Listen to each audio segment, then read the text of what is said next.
Ayan, magandang araw po sa ating lahat mga idol at mga kababayan.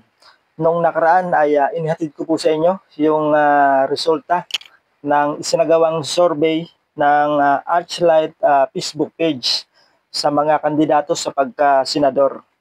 At ngayon nga po mga idol ay meron ho ba kayong ideya kung sino-sino yung mga posibleng tumakbo bilang kandidato sa pagka-presidente at vice-presidente sa darating po na 2028 presidential election. Ayan, ito pong WR numero o WRN ay nagsagawa po ng survey. Ayan, babasahin ko po sa inyo, pakinggan po ninyo at ilalagay po natin sa screen para masundan po ninyo yung ating pong binabasa. The non-commissioned survey conducted February 10 to February 18, 2025, interviewed a nationally representative sample of 1,814 Filipino adults. The margin of error is plus minus 2% at a 95% confidence level. Ayan, babasahin ko na po muna sa inyo mga idol yung mga posibleng tumakbo sa pagka-vice presidente sa darating po na 2028 presidential election. Ayan, nangunguna po itong anak po ni APG o Fernando po Jr. Ayan, ito pong si Grace po na nakakuha po ng 16% mga idol. At yung pangalawa ay itong si former Vice President Leni Robredo na nakakuha po ng 14% mga idol. At yung pangatlo ay ito pong si Senador Manny Pacquiao, si pambansang kamao, na nakakuha po ng 10% mga idol. At yung pang-apat ay itong si Senador Robin Padilla na nakakuha po ng 8% mga idol. At ang panglima ay ito pong yung kapatid po ni BBM na si Amy Marcos, si Senadora Amy Marcos na nakakuha po ng 7% mga idol. At ang pang-anim po ay ito pong si Senator Miguel Zubiri o mas kilala sa tawag na Migs Zubiri. Ayan, yung nakuha po niyang porsyento ay 3% mga idol. At ang pangpito, ito pong si Gibo Chodoro na nakakuha po ng 3%. At ang pangwalo, ito pong si House Speaker na si Martin Romualdez. Kung di ako nagkakamali, ito po yung pinsan ni BBM. Yung nakuha po niya ay 1%.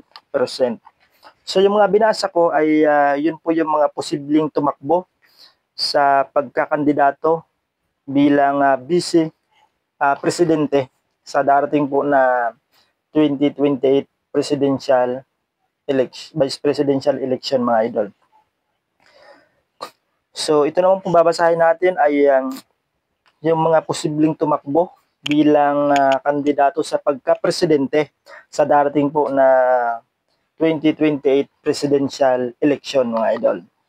So nangunguna itong anak po ni former President Rodrigo Roa Duterte na nakasalukuyan po ay Vice President. Yan po si Inday Sara Duterte na nakakuha po ng 29% mga idol. At ang pangalawa, itong si Senador Rapi Tulfo na nakakuha po ng 19% mga idol. At ang pangatlo ay itong si Leni Robredo ulit. Ayan, yung pangatlo si former Vice President Leni Robredo na nakakuha po ng 12% mga idol. At ang pang-apat ay ito pong si Grace po na nakakuha po ng 4%. At ang panglima, itong si pambansang kamao, si Manny Pacquiao na nakakuha po ng 3% mga idol. At ang pang-anim po ay itong si yung kapatid ni BBM, itong si Amy Marcos, si Senadora Amy Marcos. Ayan. Kung nakuha po niya ay 3% din. Pareho po sila ni Manny Pacquiao. At ang pang-pito ay itong si Senator Robin Padilla na nakakuha po ng 2% mga idol. At yung pang-walo si House Speaker Martin Romualdez na nakakuha po ng 1% po mga idol. At ang pang-siyam, yan, ito yung pang-siyam, si Senadora Risa Hontiveros na nakakuha po ng 1%. Yung hindi pa sigurado ay 23% at yung wala sa listahan ay 3% po mga idol. So, kung mapapansin niyo po mga idol, napakalayo po ng 10% po yung linamang nitong si Vice President Sara Duterte dito po sa kanyang sinusundan na si Senator Rapi Tulfo. Ayan, sila po yung mga posibleng tumakbo na kandidato sa pagka presidente sa darating po na 2028 election. Ayan, dito naman po sa Vice President, si Grace po nakakuha ng 16% at ito pong si former Vice President Leni Robredo ay nakakuha po ng 14%. So, medyo nagkakalapit po yung kanilang porsyento mga idol. Ayan, so hanggang dito na lang po muna mga idol yung atin pong pagbibigay ng resulta.